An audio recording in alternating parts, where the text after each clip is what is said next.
You look like a wandering yogi.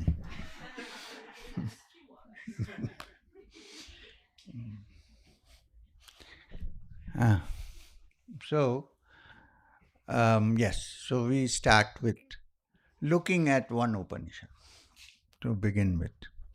Now, before that,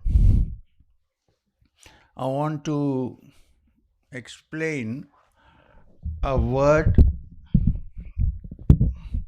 that occurs very often in the Eastern spiritual literature, and which is used for meditation. Today morning, we used it before meditation, and that is the Om, the sound of Om.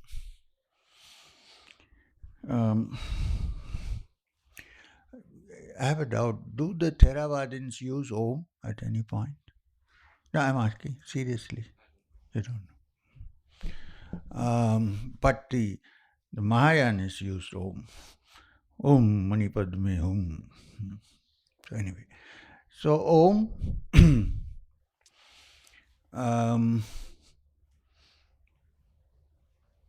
the sound Om, the word Om. Better finish doing that. Yeah, I can't see your hands, arms outside. So Om. Now the usual interpretation of Om is that it's divided into 3 syllables of A, U, and M. This is the usual interpretation of Om. Why are you looking so worried? No. Enjoy. So, A, O, and M. So, this is the traditional thing which we learn. Now, A, the first syllable A, indicating the beginning of everything, because it's a simple sound. What's that?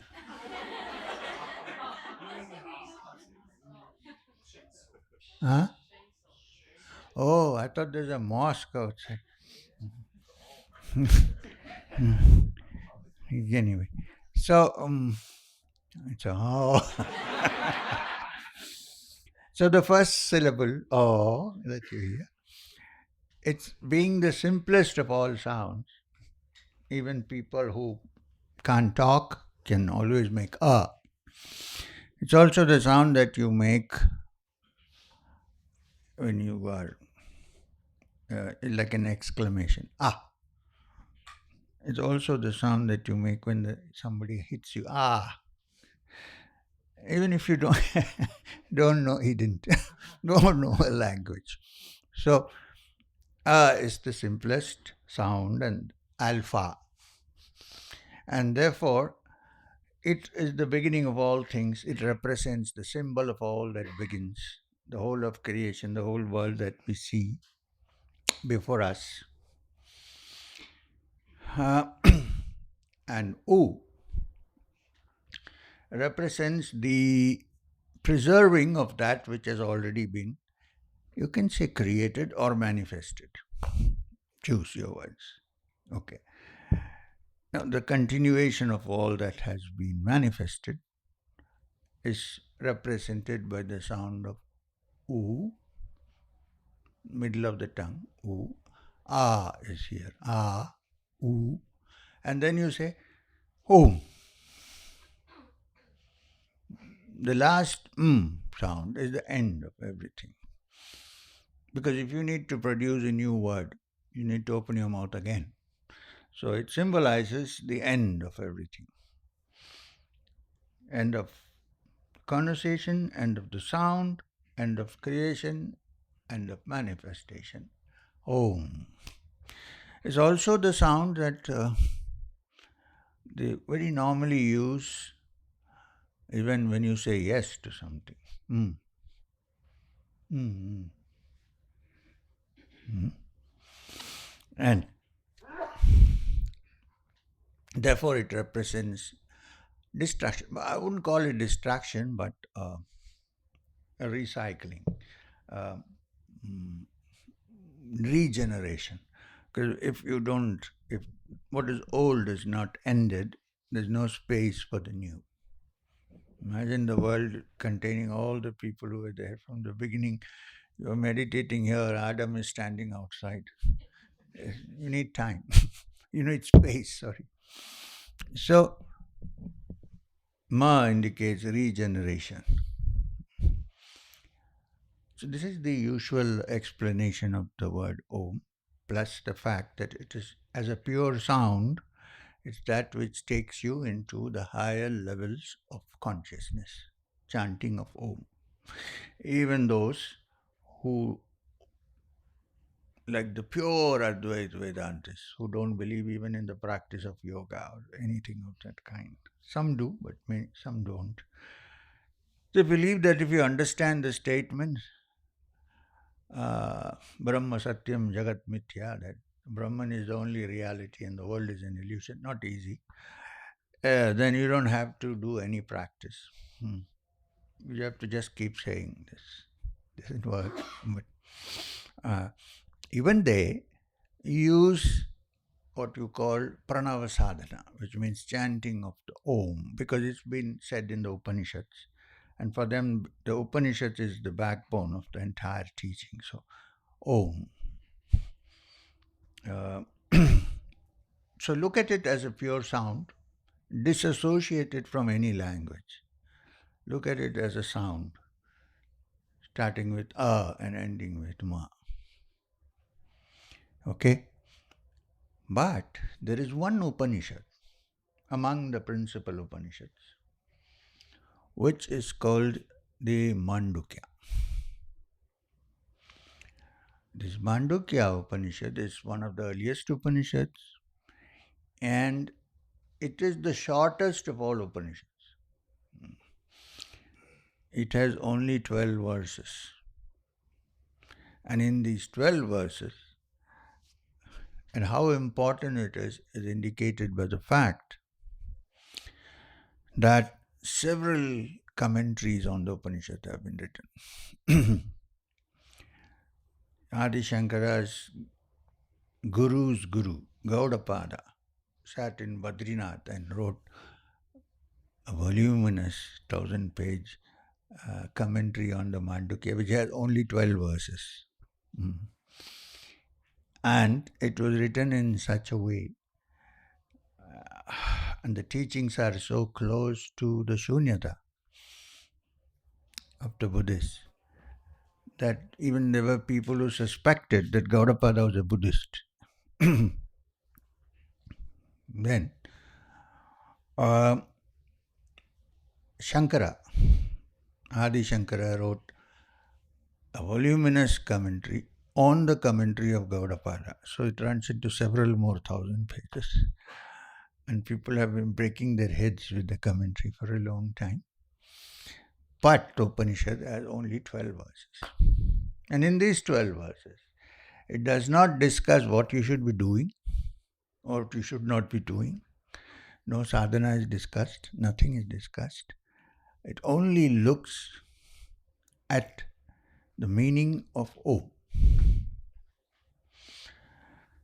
But the meaning of Om in the Mandukya is not the same as the popular understanding of Om, which we discussed in the morning today. It says something else. So in the Mandukya Upanishad, again it divides Om into 3 parts. But where we mention A as the beginning of everything, the Mandukya Upanishad. Now, this is interesting. In Sanskrit and also in Hindi, the word Manduk means frog. So it's called the Frog Upanishad. Some people think there was a rishi called Frog Rishi who wrote the Upanishad, Mandukya. In my understanding, with my discussion with Maheswarnath Babaji, because it's People have been wondering why it's called Mandukya. He said two things. He said that, which means I'm absolving myself of the responsibility. He said that it means that a frog, Manduk, it does not matter who teaches wisdom, whether he looks beautiful or he looks like a frog. It's the face and the feature that are not important, but the teaching that comes out of it. Okay. So don't fall in love with the teacher. I mean, this is my corollary to it. What would you have listened if I looked like a frog? I don't know. So, anyway, so that is one thing. The second reason is that a frog has a very interesting metamorphosis. In the beginning, it's a tadpole running around in the water. Then it matures and then it loses its tail. And then it becomes a frog. Now it can live in water. It can also live on land. It becomes an amphibian. And the implication is that one who has touched the truth, he can swim in the water and also live on this earth. This is what he told me. Iti Sushruma Purvesham. So said the ancients from the Upanishad. So, now, the Upanishad. So, as I said, A, O, and Ma have been given slightly different meanings. According to the Upanishad, A signifies the waking state of consciousness which is common to all human beings. I hope you are awake. Waking state of consciousness. Now, there's nothing much to be explained. Every human being, why? Every animal, every living passes through waking and sleeping and so on. So, waking state is understood.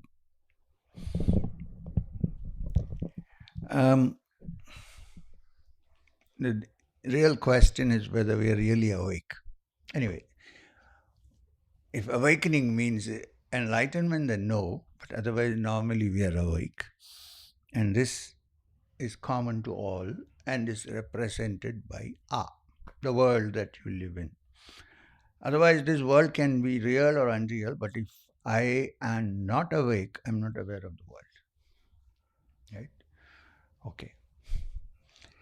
Now, the second, U, U, represents the dream state of existence. Dream, common to all human beings. Night dream and daydream, both. But we are now looking at the night dreams, not the daydreams. The night dream is common to all human beings. Now, this state needs to be examined a little carefully because it's a very interesting state. In the dream is not a dream, it's a reality. Yeah.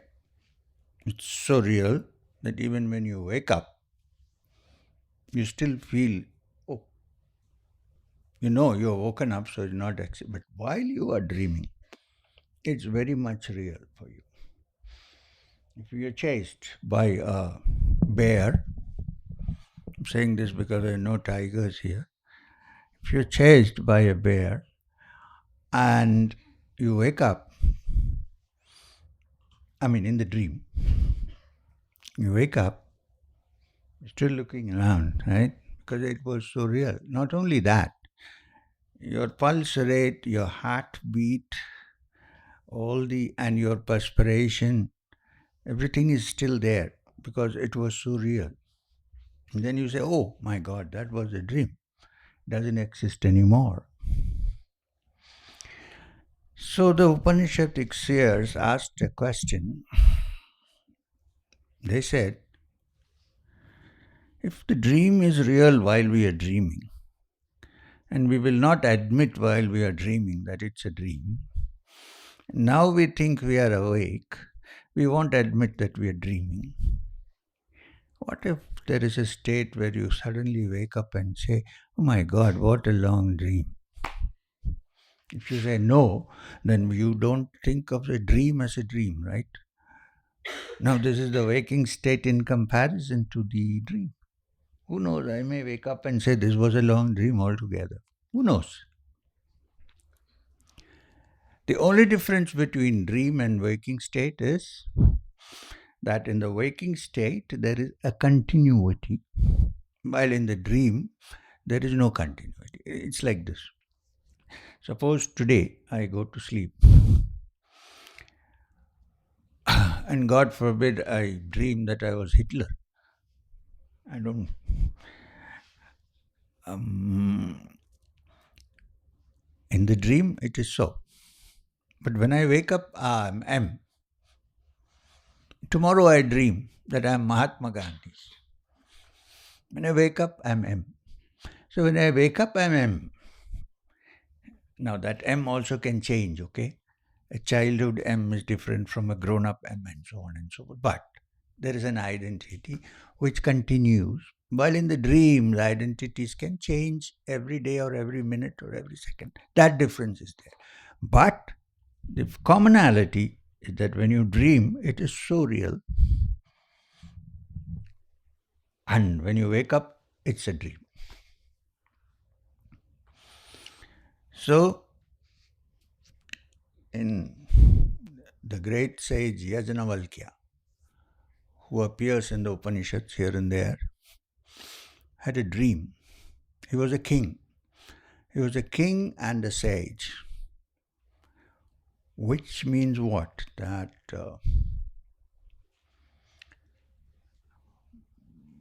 who is the founder of Apple?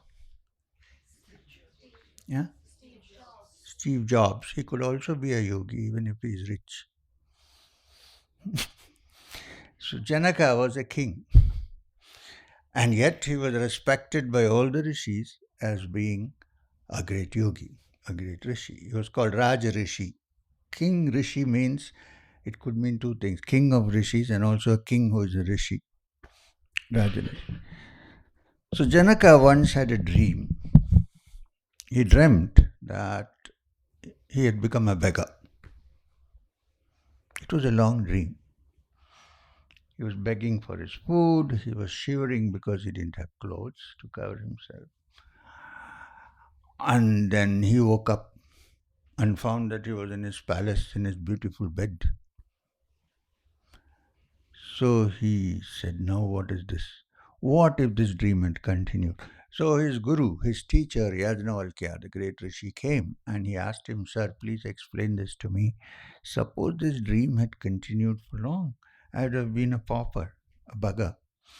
But now I wake up and I find that I am a king in my bed. Now, which one is real? Because I really suffered during this period of a dream. I was hungry, I was shivering, and now I find, now who knows that this can also change. So which is real? My waking, what I call the waking state, or what I call the dream, which one is real? So there is a discussion which Yajnavalkya explains that both are relatively unreal because when one exists, the other does not, but therefore not absolutely real. Absolutely. But there is one thing that is real throughout. That was the witness which was seeing all this.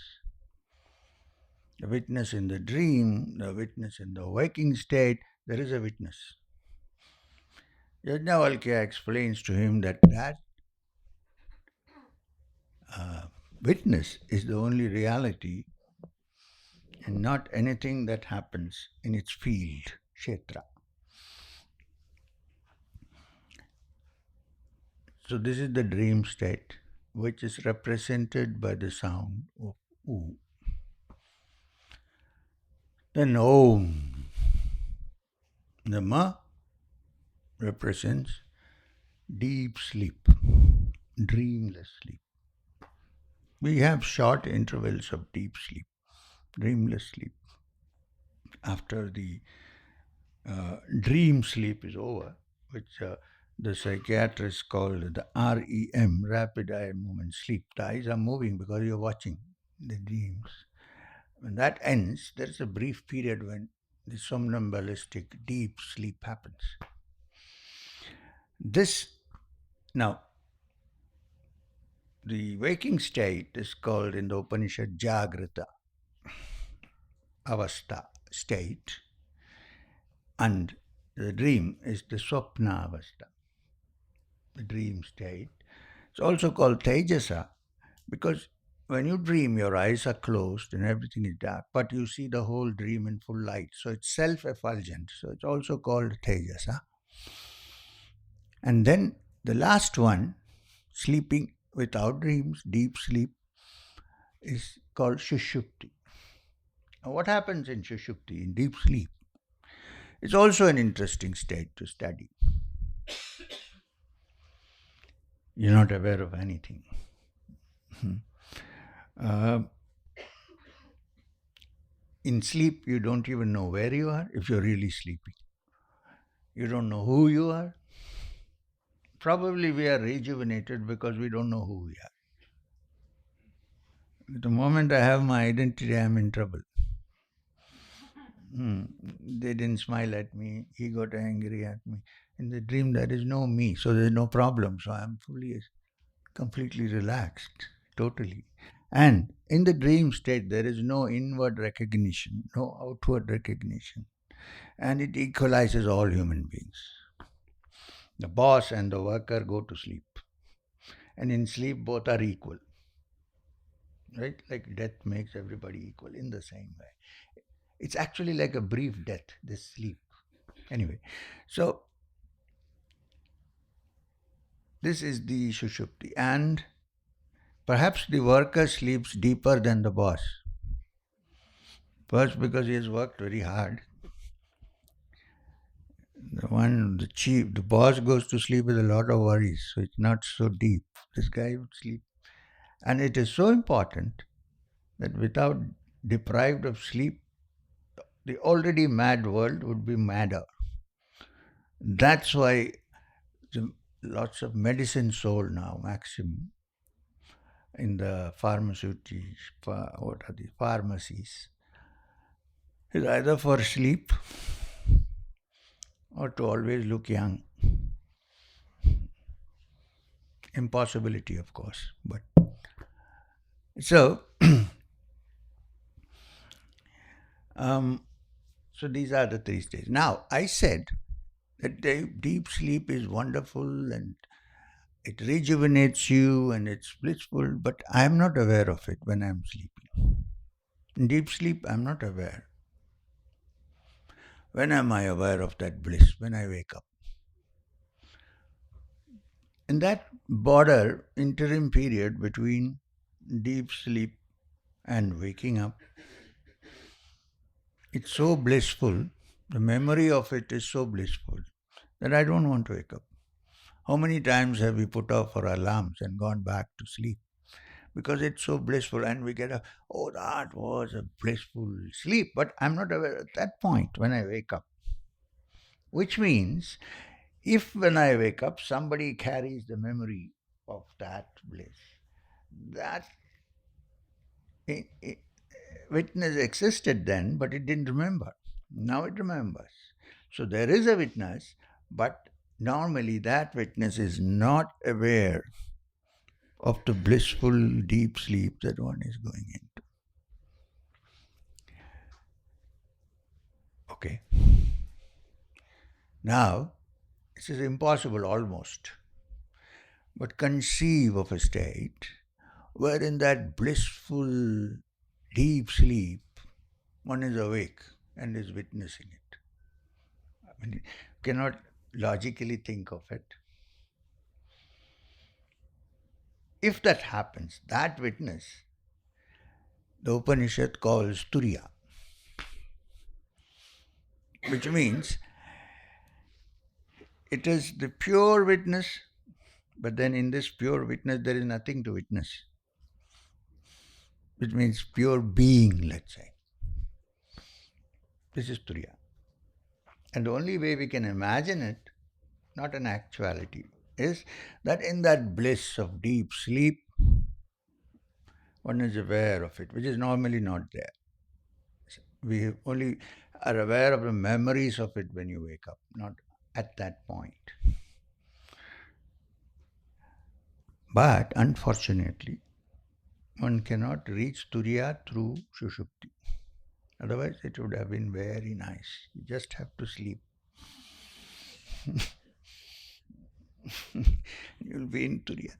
But that's not possible. So, is it a possibility that the witness would be there even in that state of deep sleep and enjoy it? An unidentified witness, not a witness with its ego and this, I'm that, I'm. What Vedanta calls bare Shuddha Sakshi, only witness. But it's different from the normal definition of witness because it's nothing there to witness except it is, that's it. This can happen also in deep sleep in some cases. When in waking state, the mind is free of all its imbalances, all its pains and pleasures, all its desires and disappointments. If the mind has been trained to do that, and if it is free of these disruptions, then perhaps in deep sleep it might understand it. Perhaps. Now, is it a possibility that one might touch it directly when one is in the waking state? The yogis say that yes, there is a possibility. And the possibility happens because we are not able to do this normally because the prana, the life energy that moves in our body, is all scattered. Our minds are unbalanced or imbalanced due to desires and resentments, and hatred and affection and all these things put together. So if you can bring about a change in these movements, if you can bring about a change in this frequencies of the mind, if it can be brought to rest while still awake, then perhaps one could kind of touch what is expressed and described as Turiya. So the idea is that there are innumerable channels in the body through which the life energy moves, prana. Innumerable channels. If there are ways, by which these can be channelized, this can be brought and be quietened, and only the energy channels which are required to function for us are awakened and everything else is put in rest, then perhaps there is a chance of touching this inner being, which is our being after all, it's not anybody else's. But when you touch it, you realize that it is also the same thing in everybody else. So, this is where we come into the practice of sadhanas which are related to prana. Patanjali defines yoga as yoga's chitta vritti nirodha, which means yoga is I'm talking in English now, yoga is the nirodha of the vrittis, of the chitta. Which means yoga is the calming or freeing the mind, chitta, from the vrittis. Vrittis meaning all the disturbances and disappointment and everything, or opposing thoughts, conflicts, um, opposing ideas, all these things. When the mind is free of these are called the vrittis. Then the mind, which in general is always this way in the graph, highly disturbed mind you can make out even from the ECG. Mm. This, when it be made calm and quiet, and when the waves are moving softly, quietly, and after a while they become just calm. So when the vrittis are completely removed and calm, that is yoga. So all the techniques that are described is to bring this about to the control or manipulation of the pranic energies moving in your channels till they become quite calm. The frequency becomes very calm and quiet, and in that mind which is quiet and calm, there is a possibility of understanding what Turiya is. This is why we do all the sadhana, basically.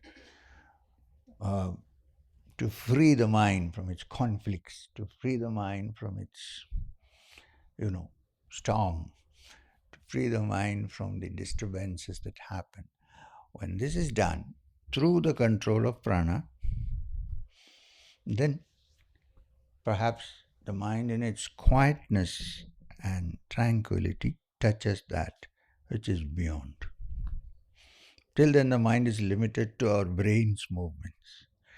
Then it's kind of let free by the brain. So this is the Mandukya Upanishad. This is not the Mandukya. I'm just trying to sum it up and tell you in short and simple words what it is all about.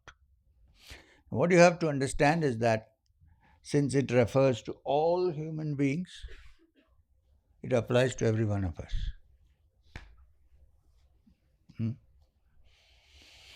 Okay. Now, is there a state where everything is quiet and clear, where there is only the witness, not even witnessing anything, there is nothing to be witnessed, enjoying itself in its own pure bliss? The yogis say, the Upanishads say there is. And it is. Even if you want to make it a little more reasonable, a spark of the universal divinity. So therefore, every human being has the license to move towards it. There is no restriction on anybody moving to it. Right? Okay. So this is the Mandukya as I said it to you. Now, I want to look at in another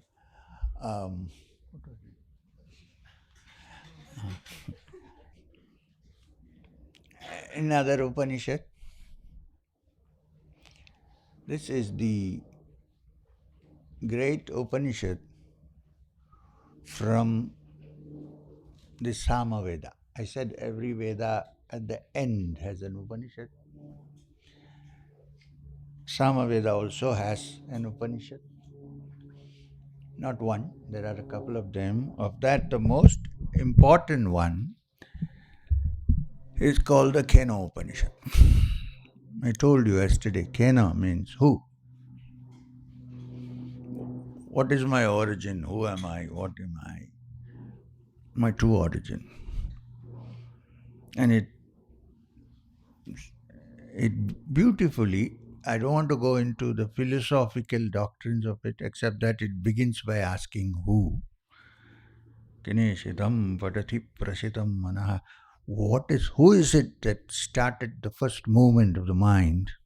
Where did it start from? Kena prana prathama prayati yukta. What is it that started the movement of life in the beginning? Kineshitam, who gave meaning to words that we utter? Who is it that sees and hears and senses? When I say I see, I hear, I sense. Chakshutchotram kaudeva yunakti. Who is that divine being who is seeing when I say I'm seeing?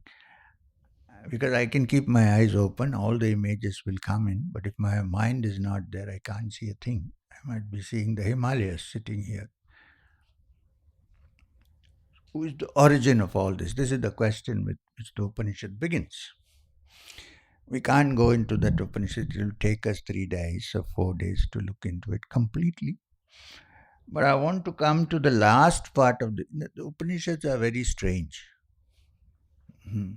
Okay, before that, let's look at a smaller thing. Keep the Keno away for some time from your mind. Because we all know who we are, right? So let's go to another Upanishad called the Chandogya. Now, this is how the Upanishad is taught. If you look at Chandogya, it's a large Upanishad. Of course, we can't do. I'm taking a small excerpt from it.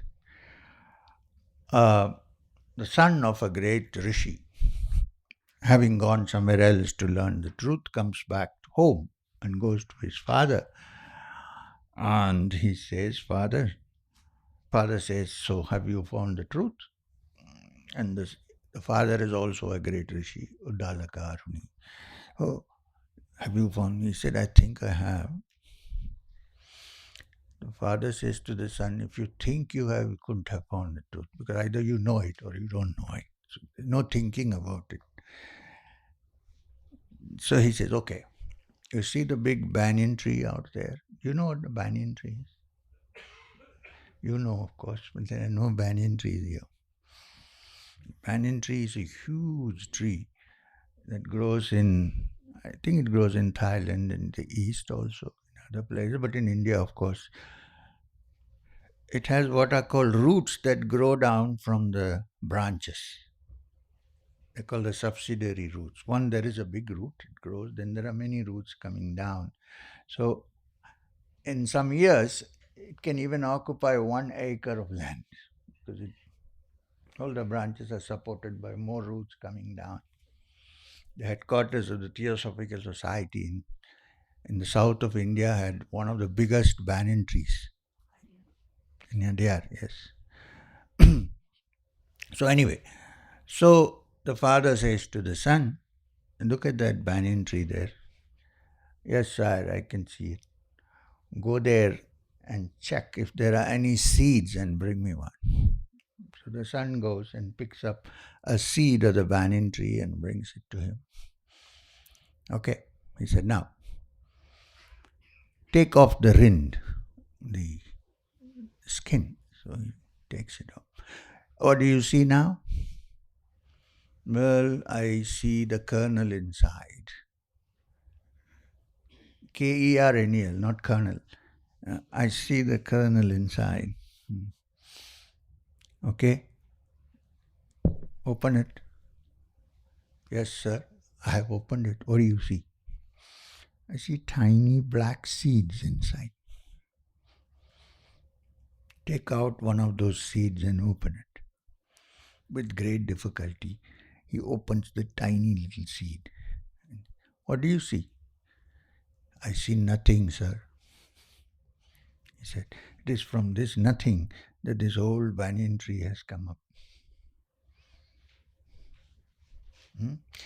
So the implication here is that we see only the banyan tree, this whole universe. If you pick one of the seeds, the essence of it, open, you will ultimately come to Suppose I am one of the seeds, let's say. I open it. The outer rind I remove. Not physically, okay? The inner inner thought and other things are separated. The mind, then I go deeper and deeper. And then I find something which is like nothing. I don't see anything. In fact, I am not there. There is nothing. But it is from that nothing that this whole me and this whole universe has come about. This is the process of meditation. It's a it's a process of not adding anything, going deeper and deeper into the essence of things. And the implication is when you and I have touched my essence, then I discover that there is only one essence. There are no many. In fact, the word kaivalya in the yogic terms comes from the word kevalam, which means only one. So when this is discovered, there are no many, there is only one. And all conflict in this world is because there is more than one. Two. There is only one. This is an excerpt from the Mandukya Upanishad, which is very big, of course. Yeah, now I'll come back to the Kena Upanishad and the story in the Kena Upanishad, which comes at the end. Now, these Upanishads, like just now we saw the Chandogya, it illustrates through a practical experiment what is deep and in consciousness. Or the other Upanishad, Kena Upanishad, looked at the Mandukya, different states of consciousness and so on. The Kena was asking the origin of everything. Dizzy heights of philosophical speculation. But then suddenly the Upanishads come to a little story or something like that. This is the peculiarity of it. So, in this particular Kena Upanishad, in the end, there is a story to illustrate this, what has been discussed throughout. And the story is that one day,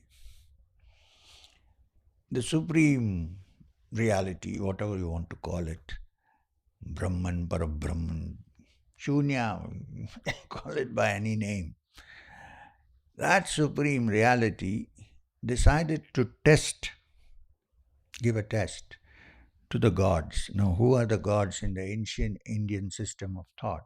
All the powers of nature are gods. The wind is a god. The fire is God. Agni Devata has been worshipped. Wind has been worshipped. Maruti is supposed to be the son of the wind, and so on. So, then of course, Indra, God Indra is supposed to be the lord of all the gods. And the word Indra comes from Indriyas, which means sense organs. All the sense organs that we have. So one who heads the sense organs is supposed to be the king of all gods. It's true, you see. We also worship our senses, right? Senses are the kings of all of us. We move according to their movement. So Indra is the lord of senses, Indriyas. So the Supreme Being, finding that they have become so arrogant in their ways, wants to test them out. So he appears in some faraway place. When he say appears, he makes his, or I won't even say he, it makes its presence in some place far away. They can see that there is a presence, but they don't know what it is. So the first person who says, let me go and find out, is fire god, Agni. Agni Devata means fire god. It's a parable, okay? Agni Devata goes there. Before he asks him, who are you? The Upanishad is Kena Upanishad, who, okay? Before he asks him, who are you? That, whatever was there, asks him, "Who are you?" So Agni, the Lord of Fire, says, "I am Agni, the Lord of Sacrifices. I am Agni who has been worshipped since the beginning of time in the Vedic sacrifices. I am Jata Vedas, I know all the Vedas. I am powerful. I can burn down this whole earth at any point. One spark from me can bring about a forest fire. I am the most powerful of all gods." So the being says, "Okay." He plucks a small blade of grass and holds it before it and says, "Burn this." Now Agni tries all the tricks of his trade. He can't burn this little blade of grass. So he's puzzled. Never had he seen this before happen. He thought he was all powerful. So he comes back and tells his companions, who are Vayu and Indra, "Hey, I don't know who this guy is. I've never seen anything like this.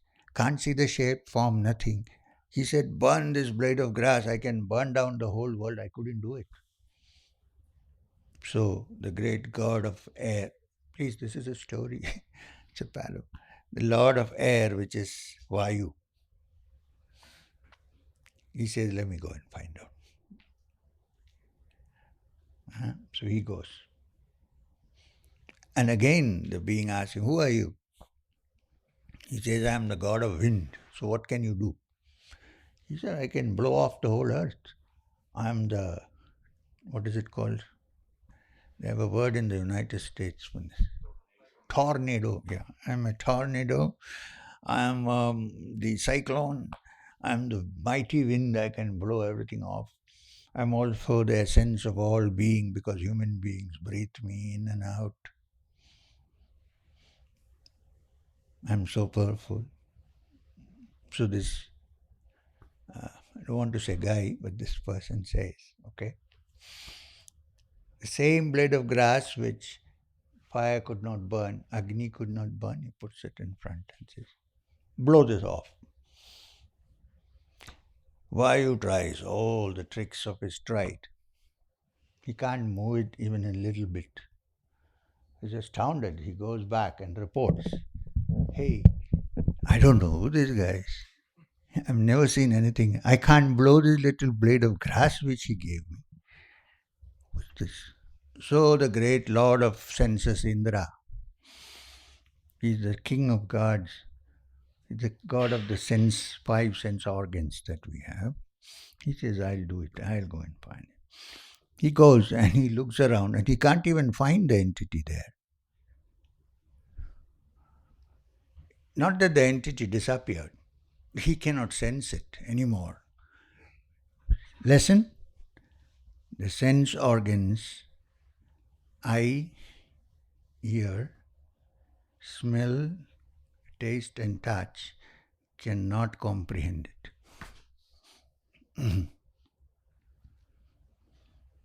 Not there.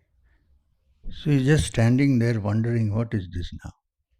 When something very concrete happens. A beautiful lady manifests herself. Upanishads are fond of mentioning beautiful ladies here. The word used is very beautiful. Bahushobhamanam appears. And she, the Upanishad refers to her as the daughter of the Himalayas, Parvati, the daughter of the Himalayas. Those who follow the sadhana, worshipping the deity as Shakti, always use this example from the Upanishad because it was she who pointed out to these guys what it was. Shakti, Parvati, Devi, Rajeshwari. Anyway, this lady appears and they ask her, "Do you know who this is, this entity?" She says, "Fools. All the powers that you have are sourced from there. That is the being. You got so puffed up with pride that you are so powerful. The essence of all and the source of all your powers was that being. You didn't realize that. And then they understood.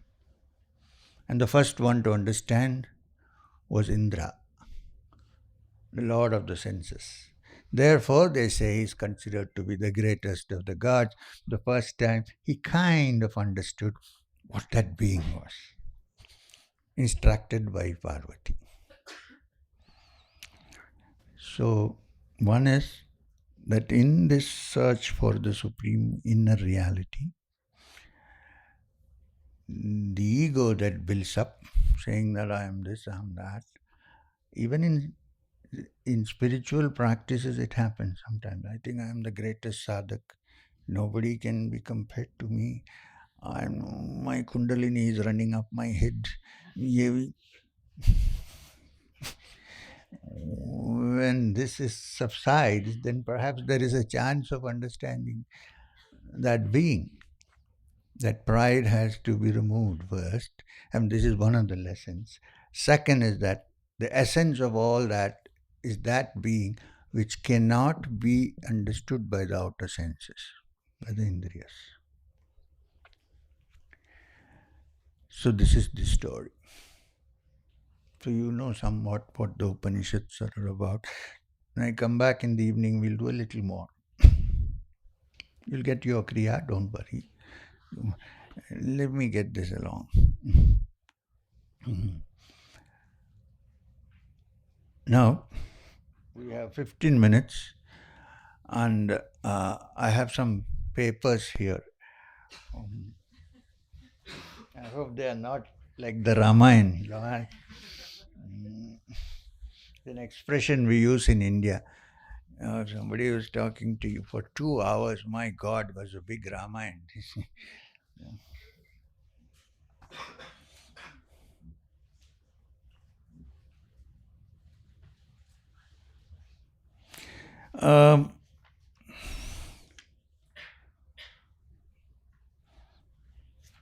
That's a nice hotel. Where is it? Huh? Ah, I thought it can't be here. There's a peculiar name, Bayangol. That was nice, small bit. So yeah, can I read out the question? I got Kriya initiation 4 years ago. I did not feel it was for me then, and therefore I did not practice. Should I do the initiation now? So I have a few questions. Just a discussion with. If you did not want to practice and did not feel it was for you then, why in the first place did you take the Kriya? Question one. Can you explain that first? Which is your question? Oh, I'm so sorry.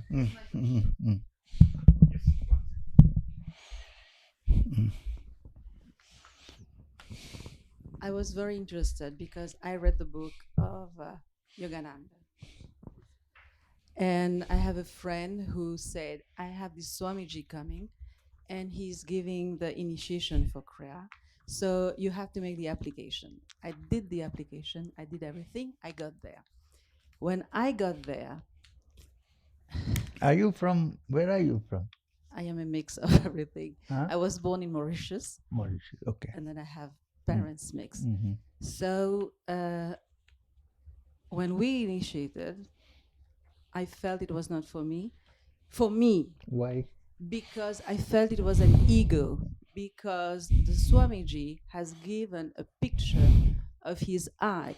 His eyes. His eyes to meditate upon. To meditate upon that. And I thought, this is not for me. That's why I left and I never did it.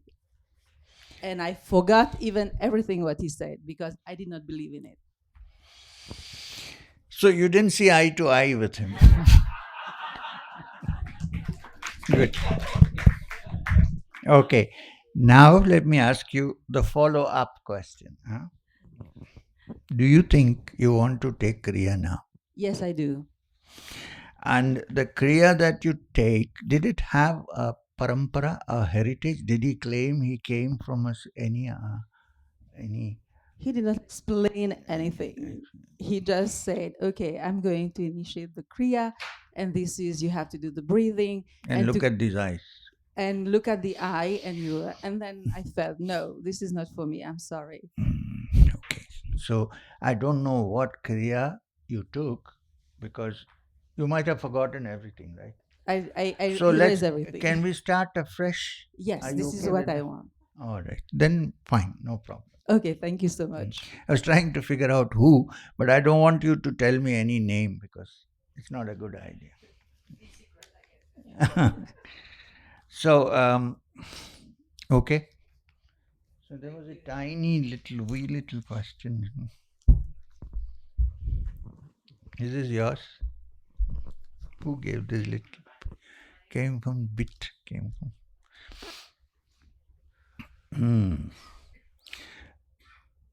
Who said this?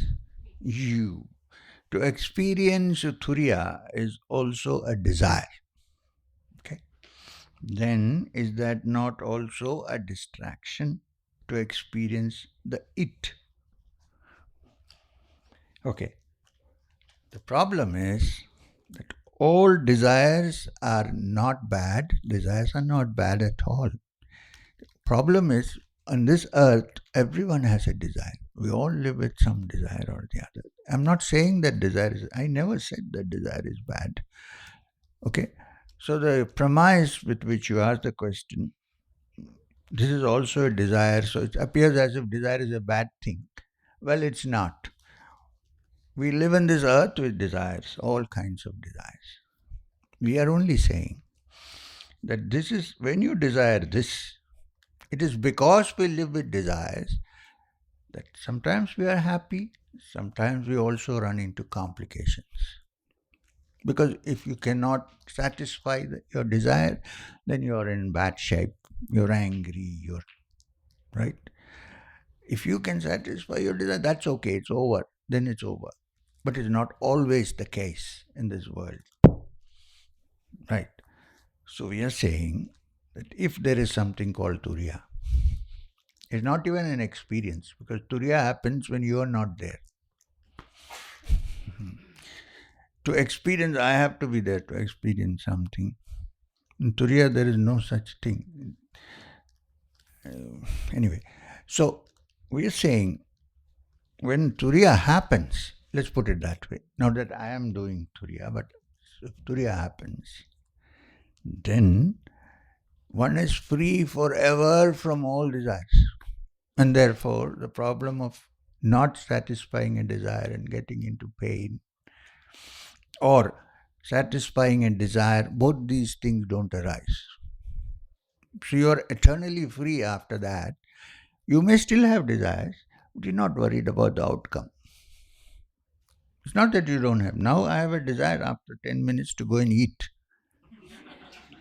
But if the food is not good, it's okay. If it's good, it's okay. You see, that's so there is nothing wrong with desire. The idea is there something by which you can be free of the ups and downs created by desire? And we feel that Turiya, when you come upon it, rather, then you can live in this world without getting sucked in by the negative forces. Nothing wrong with desire. Mhm. Without desire, there will be no universe, there is no movement of life, nothing. Problem is that the disappointments that arise sometimes, this is the problem, not the desire. So when you touch something which is eternally satisfying, that problem is gone. So I usually fall asleep chanting the Guru Mantra, which means the person who wrote this has already taken or had the Guru Mantra given to the person. I usually fall asleep. Every now and then I'm woken up by the thought I'm chanting the mantra. And then I keep chanting the mantra and find it hard to fall asleep. I also have pressure between my eyebrows and also doesn't let me. What shall I do? Should I just let it happen? Now, let me make this a little more clear to understand what you are saying. You say that you usually fall asleep chanting the Guru Mantra, okay? And then you are saying that the Guru Mantra is not allowing me to sleep. Uh, huh. Hmm. Hmm. It's during the night before I go to sleep. I keep chanting the Okay. mantra. I usually keep chanting the mantra throughout the day, Okay. and I do it even at night. Right. So I keep chanting and I fall asleep, and I'm woken up by the thought, am I chanting the mantra? And then I start keeping I start keep I have a practical suggestion. You chant the mantra not when you are falling asleep, but when you are awake. Hmm? And if while chanting the mantra you are falling asleep, or when you're about to sleep, you chant the mantra and you're falling asleep, it simply means that your mind has become relaxed. And since it's not yet able to go to the level called samadhi, it is going into sushupti, into sleep, which is not a bad thing. You can even use it to induce sleep. That is a problem. Don't use it only for that, but so uh, so certainly chant the mantra, and then don't wake up and then say I want to now chant the mantra. Say I want to go back to sleep. Don't try. Yeah, then you lie down and chant it a few times and say, may sleep come to me. Go to sleep. Try it. Today you can try. After chanting the mantra a few times, say, now I was fast asleep, I've woken up, I want to go back to sleep. Yeah, so don't give any attention to that pressure. If you want to sleep, if you don't mind not sleeping and remaining meditating the whole night, please give attention to the pressure. So I'm actually worried that if I don't sleep well at night. Absolutely. So don't do that. So sleep. Better you sleep.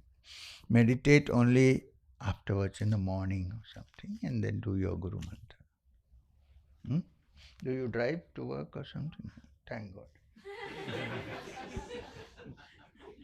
Without sleep. So, Priyanka, I had this experience just for a fraction of time where my awareness expanded and I felt like I'm everywhere, not confined to the body. No fear, no nothing. Just lasted for a small fraction and it's gone. And I'm back to myself. I never got into that state. I looked for it many times. What happened to me is accidental. Can I go into that state voluntarily with spiritual practice? When we say samadhi, is it an expansion of consciousness from body to everywhere? Or is it something potential thing stored inside the chakras and opens up? I'll ignore the last para because it's like coming from something sublime to the ridiculous. So let's leave the last para. Is it something potential thing stored in the chakras and so on? We'll leave it there. Yes, it's the problem is if it happened spontaneously, even for a minute.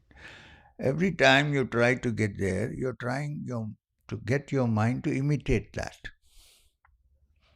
So successfully preventing it from happening. You see this? You are then trying to conjure up in your mind that state and want to bring it back. So what has happened? You're blocking it off from actually happening because when it happened to you, you were not doing anything. Right? So the right meditation, if at all, don't even think that has to happen. Forget that because that then you again project that image, right? And successfully prevent from the spontaneity of that happening. Leave it out. and continue with your meditation with it. One day it will happen. Don't say it has to happen. Then your mind becomes tied up. It doesn't let go. The idea is to let go and rejoice. Tena tyaktena vunjita. Let go and rejoice. So don't try to imagine that state. Because when you imagine that, you're only imagining it. It is not real.